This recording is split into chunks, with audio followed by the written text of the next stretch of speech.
કેમ છો બધા? મજામાં છો ને? હવે શિયાળાની શરૂઆત થઈ ગઈ છે તો ધીમે ધીમે ઠંડી પણ હવે ચાલુ થઈ ગઈ છે, તો તેમાં આપણે ગરમ ગરમ જો આ ખીચડી બનાવીને ખાઈએ ને તો ખૂબ જ મજા પડી જાય છે. આજે આપણે પાલક ખીચડી બનાવીશું. તેના માટે મેં 200 ગ્રામ પાલક લીધી છે, એને ધોઈ લીધી છે બરાબર. ધાણા છે, 6 મરચાં લીધા છે લીલા, આદુનો એક ટુકડો લીધો છે, એક મોટો કાંદો લીધો છે, તેને ઝીણો સમારી લીધું છે, એક ટામેટું છે મોટું, તેને પણ ઝીણું કાપી લીધું છે, 3 મોટી ચમચી ઘી લીધું છે, લીમડાના પાન છે 10 અને 8 થી 10 લસણની કળી લીધી છે. બાસમતી ચોખા લીધા છે મેં. બાસમતીની જગ્યાએ તમે કોઈ પણ ચોખા લઈ શકો. અને અડધી વાટકી મગની દાળ છે, છોડા વગરની આપણી મગની દાળ, પીળી મગની દાળ છે. 2 લાલ મરચાં લીધા છે આખા, 1 ચમચી જીરું છે, ધાણા જીરું પાવડર છે, કિચન કિંગ મસાલો 1 ચમચી, મીઠું તમારે સ્વાદ પ્રમાણે લેવાનું, 1 નાની ચમચી હિંગ છે ને હળદર નાની ચમચી છે, 1 તમાલપત્ર લીધું છે અને 4 મેં લવિંગ લીધા છે. આ મેં પાણી ગરમ કરવા મૂકી દીધું છે. એમાં આપણે આ પાલકને વધારે નથી રાખવાની, એને થોડીક વાર 5 મિનિટ માટે જ રાખવાની છે. એનો કલર આ રીતે કરશું ને તો એનો કલર એકદમ સરસ આવશે. તમે ડાયરેક્ટ પણ એને મિક્સરમાં ક્રશ કરી શકો. આપણે આ દાળ અને આપણા બાસમતી ચોખાને પણ ધોઈ લઈશું બરાબર. આપણે દાળ ચોખાને સારી રીતે ધોઈ લીધા છે અને પાણી મેં બધું જ નિતારી લીધું છે.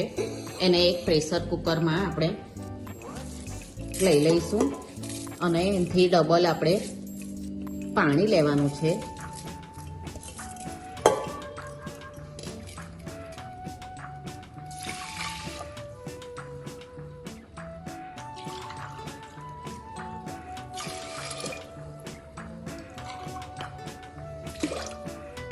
એને આપણે એમાં મીઠું અને હળદર લઈ લઈશું. આ દાળ ચોખામાં મીઠું અને હળદર આપણે લઈ લીધી છે. જો તમારે ડબલ પાણી લેવાનું, કાં તો આપણે આંગળી આટલા કાપા સુધીનું લેવાનું પાણી. આમાં 1 ચમચી જેટલું ઘી લેવું છું. આપણે 3 સીટી બોલાવી લઈશું. પાલકને ગરમ પાણીમાં નાખી હતી ને તે પણ બંધ કરી દઈએ. બાઉલમાં મેં ઠંડુ પાણી લીધું છે, અંદર બરફના ટુકડા પણ લઈ લીધા છે. તેમાં આપણે પાલક લઈ લેવાની છે. આ રીતે કરશો ને તો કલર પણ એટલો જ સરસ આવશે પાલકનો અને એની કુકિંગ પ્રોસેસ બંધ થઈ જશે. આ કરવું ખૂબ જ જરૂરી છે. આનાથી તમારો કલર ખૂબ જ સરસ આવશે.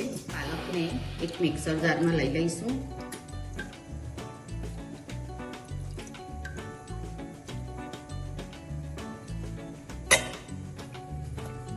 એમાં આપણે આ ધાણા છે તે, આદુના ટુકડા અને લીલા મરચાં પણ લઈ લઈશું અને આપણે ક્રશ કરી લઈએ. પાલકની પ્યુરી થઈ ગઈ છે. એકદમ કલર જો એકદમ સરસ આવ્યો છે. હવે આપણે એક પેન લઈ લઈએ. ચાલુ કરી દીધો છે. એમાં ઘી લઈ લઈશું. ચમચી જેટલો રવા દીધું છે. આપણે ઉપરથી વઘાર કરીશું. તમે ઘીની જગ્યાએ તેલ પણ લઈ શકો. આપણે ઘી ગરમ થાય એટલે વઘાર મસાલા લઈ લઈશું.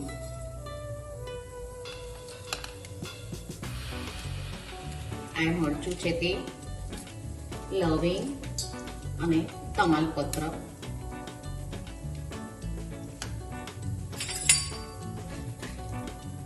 આ મીઠા લીમડાના પાન, આપણે આ લસણ ઝીણું કાપી લીધેલું હતું ને તે, તેમાં આપણે થોડુંક રવા દઈશું, 2 કળી જેટલું ઉપરથી વઘાર માટે.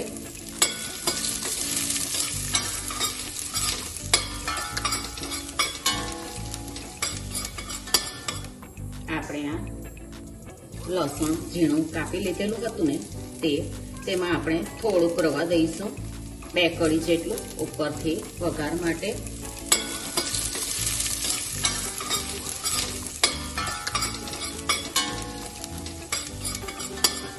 આ કાંદો લઈ લઈશું.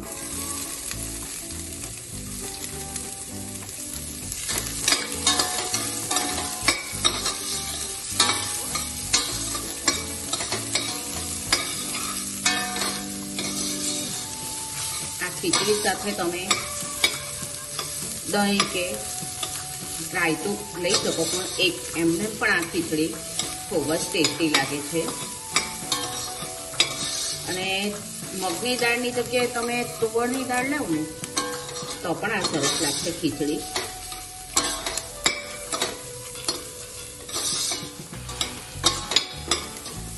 આપણા કાંદો થોડોક ટ્રાન્સપરન્ટ થઈ ગયો છે. હવે આ ટામેટું લઈ લઈએ. આ હિંગ પણ આમાં લઈ લઈશું.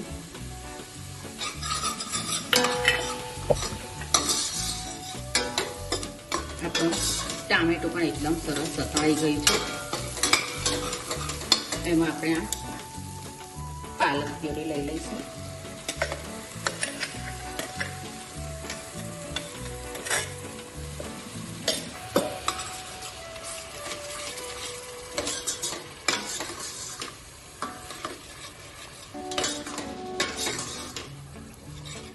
કાચી પાલક આપણે પીસતે ને તો એમાં આપણે આ થોડુંક 2-5 મિનિટ માટે એને રવા દેવું પડે, કારણ કે કાચું લાગે નહીં તો પાલકની પ્યુરી.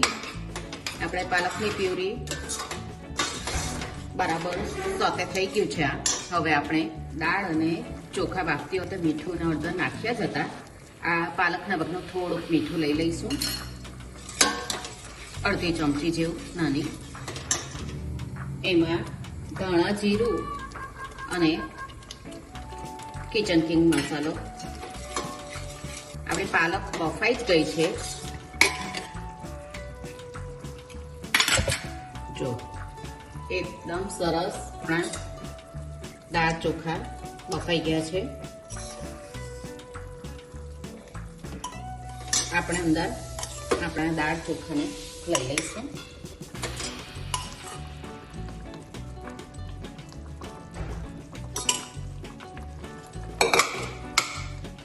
આપણે બધું બરાબર મિક્સ થઈ ગયું છે. દાળ ચોખા પણ એકદમ અંદર સરસ મિક્સ થઈ ગયા છે. હવે ઉપર આ થોડાક કોથમીર, ઉપર એક વઘાર કરીશું. આપણે પેન લઈ લઈએ, તેમાં જે ઘી રવા દીધેલું હતું તે લઈ લે.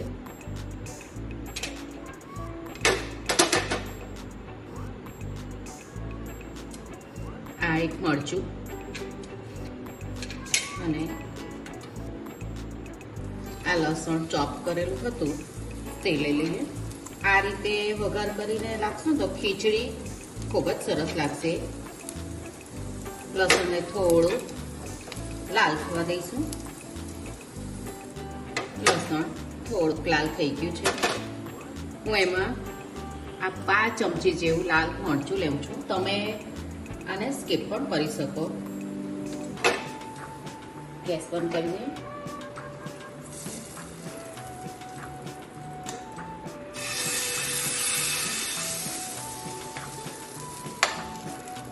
વઘાર કરીને હવે 2 મિનિટ માટે એને ઢાંકીને થવા દઈશું. આપણી પાલક ખીચડી બનીને તૈયાર છે. આપણે એને સર્વ કરીશું. પાલક ખીચડીને મેં દહીં, પાપડ અને ડુંગળી સાથે સર્વ કર્યું છે. તમે આ રીતે બનાવીને ખાજો. આ ખીચડી ખૂબ જ ટેસ્ટી લાગે છે અને ગરમ ગરમ ખાવાની તો ખૂબ જ મજા પડશે તમને. આ રીતે બનાવીને મને કહેજો કે તમને આ ખીચડી કેવી લાગી.